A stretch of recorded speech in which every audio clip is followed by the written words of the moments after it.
ಎಲ್ರಿಗೂ ನಮಸ್ಕಾರ. ಎಲ್ಲರೂ ಹೇಗಿದ್ದೀರಾ? ಎಲ್ಲರೂ ಚೆನ್ನಾಗಿದ್ದೀರಾ ಎಂದು ಭಾವಿಸಿ ಇವತ್ತಿನ ವಿಡಿಯೋನ ಸ್ಟಾರ್ಟ್ ಮಾಡ್ತಾ ಇದ್ದೀನಿ. ಯಾರೆಲ್ಲ ನ್ಯೂ ಮೆಂಬರ್ಸು ನಮ್ಮ ಚಾನಲ್ಗೆ ಸಬ್ಸ್ಕ್ರೈಬ್ ಮಾಡಿಲ್ವೋ ಸಬ್ಸ್ಕ್ರೈಬ್ ಮಾಡಿ ವಿಡಿಯೋನ ನೋಡಿ. ಈ ವಿಡಿಯೋ ಇಷ್ಟ ಆಯಿತು ಅಂದರೆ ಒಂದು ಲೈಕ್ ಮಾಡಿ, ಶೇರ್ ಮಾಡಿ, ಕಮೆಂಟ್ ಮಾಡಿ. ನನ್ನ ಮಕ್ಳಿಗೋಸ್ಕರ ಇವತ್ತು ಸುತ್ತೂರು ಜಾತ್ರೆಗೆ ಬಂದಿದ್ದೆ. ನಮ್ಮ ಹಸ್ಬೆಂಡು ಡ್ಯೂಟಿ ಇರೋ ಕಾರಣದಿಂದ ಬಂದಿರಲಿಲ್ಲ. ನಮ್ಮ ಅಪ್ಪಾಜಿನ ಕರ್ಕೊಂಡು ನಾನು ಮತ್ತು ನನ್ನ ಮಕ್ಕಳು ಸುತ್ತೂರು ಜಾತ್ರೆ ನೋಡ್ಲಿಕ್ಕೆ ಬಂದಿದ್ವಿ. ಸೊ ಅದರಲ್ಲೂ ತುಂಬ ಸುತ್ತೂರು ಜಾತ್ರೆಯಲ್ಲಿ ಏನು ಅವ್ರು ಇಷ್ಟಪಟ್ಟು ನೋಡಬೇಕು ಅಂತ ಬಂದಿದ್ದರು. ಯಾವ ಪ್ಲೇಸ್ ಅಂತ ಹೇಳಿದೆ, ದನಗಳ ಸಂತೆ, ದನಗಳ ಜಾತ್ರೆ ಅಂತ ಇಲ್ಲಿ ಸುತ್ತೂರಲ್ಲಿ ಮಾಡ್ತಾರೆ. ವಿವಿಧ ಜಿಲ್ಲೆ ಕಡೆಯಿಂದ ಎಲ್ಲ ದನಗಳು ಬರುತ್ತೆ ಮತ್ತು ಪ್ರೈಸಸ್ ಕೂಡ ಇಲ್ಲಿ ಅನೌನ್ಸ್ ಮಾಡ್ತಾರೆ. ಯಾವ ಜೋಡಿ ದನಗಳು ಚೆನ್ನಾಗಿರುತ್ತೋ, ಯಾವ ಎತ್ತುಗಳು ಒಂದು ಜೋಡಿ ಎತ್ತು ಚೆನ್ನಾಗಿರುತ್ತೋ ಆಗೆಲ್ಲ ಫಸ್ಟ್ ಪ್ರೈಸು, ಸೆಕೆಂಡ್ ಪ್ರೈಸು ಅಂತ ಎಲ್ಲ ನಮ್ಮ ಸುತ್ತೂರಲ್ಲಿ ಅನೌನ್ಸ್ ಮಾಡ್ತಾರೆ.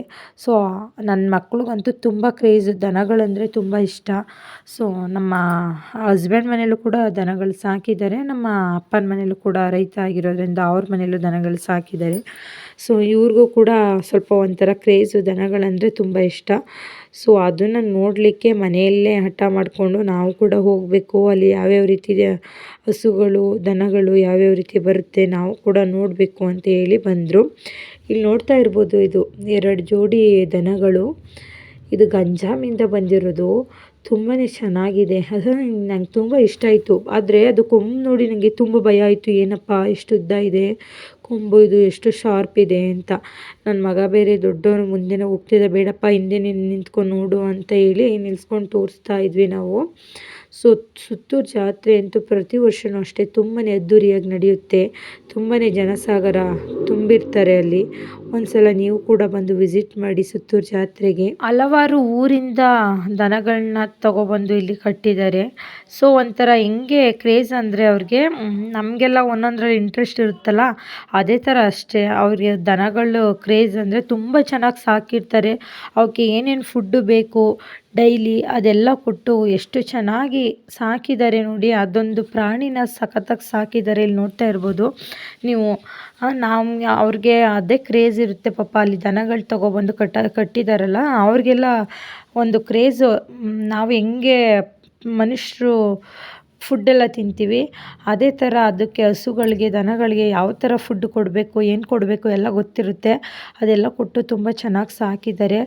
ಇಲ್ಲಿ ಸುತ್ತೂರಿಗೆ ಹತ್ರ ಆಗಿರೋ ಅಕ್ಕಪಕ್ಕದ ಊರವರು ಇರ್ಬೋದು, ಜಿಲ್ಲೆಗಳಿಂದ ಇರ್ಬೋದು, ಅಥವಾ ಸ್ವಲ್ಪ ದೂರದಿಂದ ಇರ್ಬೋದು, ಎಲ್ಲರೂ ಕೂಡ ತಂದು ಇಲ್ಲಿ ಹಸುಗಳ ಜಾತ್ರೆಯಲ್ಲಿ ಕಟ್ಟಿದ್ರು. ತುಂಬಾ ಖುಷಿ ಆಯಿತು ನಮಗಂತೂ ನೋಡಿ. ತುಂಬಾ ಎಂಜಾಯ್ ಮಾಡಿದ್ವಿ. ಮೈಸೂರಿಂದ ಇದು ಒಂದು 20-25 ಕಿಲೋಮೀಟ್ರ್ ಆಗ್ಬೋದು ಸುತ್ತೂರು. ನನ್ನ ಪ್ರಕಾರ ನಾವು ಬಸ್ಸಲ್ಲಿ ಬಂದಿರೋದ್ರಿಂದ ಮೈಸೂರಿಂದ ಒಂದು 20-25 ಕಿಲೋಮೀಟ್ರ್ ಆಗ್ಬೋದು. ಬಟ್ ತುಂಬ ಜನ, ನಾವು ಹೋಗಿದ್ದ ದಿನ ಅಂತೂ ತುಂಬ ಜನ. ಅದರಲ್ಲೂ ಅಂತೂ ಆ ಸ್ವಾಮೀಜಿ ತುಂಬ ಗ್ರೇಟು ಬಿಡಿ. ಅಷ್ಟು ಜನಕ್ಕೂ ಅನ್ನ ಸಮರ್ಪಣೆನ ಮಾಡಿದ್ರು. ಎಷ್ಟು ಜನ ಇತ್ತು ಅಂದರೆ ತುಂಬ ಜನಸಾಗರ. ತುಂಬಾ ಗ್ರೇಟು. ನಮಗೂ ಕೂಡ ತುಂಬ ಇಷ್ಟ ಆಯಿತು ಇದು ಸುತ್ತೂರು. ನಾವು ವಿಸಿಟ್ ಮಾಡಿದ್ಮೇಲೆ ನನಗಂತೂ ತುಂಬ ಇಷ್ಟ ಆಯಿತು. ಮತ್ತು ಇದು ದನಗಳ ಜಾತ್ರೆಲಂತೂ ನನ್ನ ಮಕ್ಕಳು ಯಾವ ಕಡೆನೂ ಹೋಗ್ತಾನೆ ಇರಲಿಲ್ಲ. ಬರೀ ಅದನ್ನೇ ನೋಡ್ತಾಯಿದ್ರು. ಹಸುಗಳು ನೋಡಬೇಕು, ಕರುಗಳು ನೋಡಬೇಕು, ಮತ್ತು ಯಾವತ್ತು ಚೆನ್ನಾಗಿದೆ ಅದೆಲ್ಲ ಐಡೆಂಟಿಫೈ ಮಾಡಿ ಅವ್ರು ಹೇಳ್ತಾಯಿದ್ರು. ನನಗೇ ಇವರು ಎಲ್ಲ ನನ್ನ ಮಕ್ಕಳಿಗೆ ಇಷ್ಟೊಂದು ದನಗಳಲ್ಲಿ ಕ್ರೇಜ್ ಇದೆಯಾ ಈ ಥರನೂ ಅಂತ ನನಗೆ ಆವಾಗಲೇ ಗೊತ್ತಾಗಿದ್ದು. ನನ್ನ ಚಿಕ್ಕ ಮಗ ಅಂತೂ ಒಂದು ಕಡೆ ನಿಂತ್ಕೊಬಿಟ್ರೆ ಇನ್ನೊಂದು ಕಡೆ ಬರ್ತಾನೆ ಇರಲಿಲ್ಲ. ನನಗಂತೂ ಅದು ಹಸು ದನ ಹತ್ರ ಹೋಗ್ಬಿಡ್ತಾನೇನೋ ಇವನು, ಅದೇನಾದರೂ ಪಾಪ ಕೊಂಬು ಗಿಂಬು ಇದು ಮಾಡುತ್ತೇನೋ ಅನ್ನೋ ಭಯ ಇತ್ತು. ಬಟ್ ಆದರೆ ಒಂದು ಕೂಡ ಯಾರಿಗೂ ಏನು ಮಾಡ್ತಿರ್ಲಿಲ್ಲ. ತುಂಬ ಚೆನ್ನಾಗಿ ದನ ಜಾತ್ರೆ ಇಟ್ಟಿದ್ರು. ಸೊ ಇವಕ್ಕೆ ಪ್ರೈಸಸ್ ಅಂತ ಇತ್ತು. ಯಾವುದಕ್ಕೆ ಪ್ರೈಸ್ ಬಂದಿದೆ ಅಂತ ನಾನೇನು ಕೇಳಲಿಕ್ಕೆ ಹೋಗಲಿಲ್ಲ. ಬಟ್ ಆದರೆ ನೋಡಿ ಇಲ್ಲಿ ಎಷ್ಟು ಜೋಡಿ ಎತ್ತುಗಳು ಅಂತ ನಮ್ಮ ಕಡೆ ಹೇಳ್ತೀವಿ. ಇಲ್ಲೆಲ್ಲ ನೋಡಿ ಜೋಡಿ ಎಷ್ಟು ಚೆನ್ನಾಗಿ ಅವನ್ನ ದಷ್ಟಪುಷ್ಟವಾಗಿ ಬೆಳವಣಿಗೆ ಮಾಡಿದ್ದಾರೆ ನೋಡಿ. ಇಲ್ಲಿ ನೋಡಿ ಎಷ್ಟು ಚೆನ್ನಾಗಿ ಹೋಗ್ತಾಯಿದೆ. ಇವೆಲ್ಲ ಪ್ರೈಸಸ್ ಬಂದಿರೋದು ಅಂತ ಅನ್ಕೋತೀನಿ. ನಾವು ನೋಡಿಕೊಂಡು ಹೋಗ್ತಾಯಿದ್ವಿ. ಆವಾಗ ಇದೆಲ್ಲ ಕರ್ಕೊಂಡು ಹೋಗ್ತಿದ್ರು. ಇವೆಲ್ಲ ಪ್ರೈಸ್ ಬಂದಿರೋ ದನಗಳು ಅಂತ ಅನ್ಕೋತೀನಿ ನಾನು.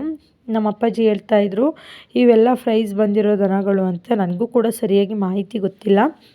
ಆದರೂ ಕೂಡ ಸುತ್ತೂರು ಜಾತ್ರೆಯಲ್ಲಿ ಹಲವಾರು ಜಿಲ್ಲೆಗಳಿಂದ, ಅಕ್ಕಪಕ್ಕದ ಊರಿಂದ ಎಲ್ಲರೂ ಎತ್ತುಗಳ ಜಾತ್ರೆ ಇರ್ಬೋದು, ಮತ್ತು ಆ ಜಾತ್ರೆ ನೋಡಲಿಕ್ಕೆ ಜನಸಾಗರ ಅಷ್ಟು ಜನಗಳು ಬರ್ತಾರೆ, ತುಂಬ ಅದ್ಧೂರಿಯಾಗಿ ಮಾಡ್ತಾರೆ ಜಾತ್ರೆನ.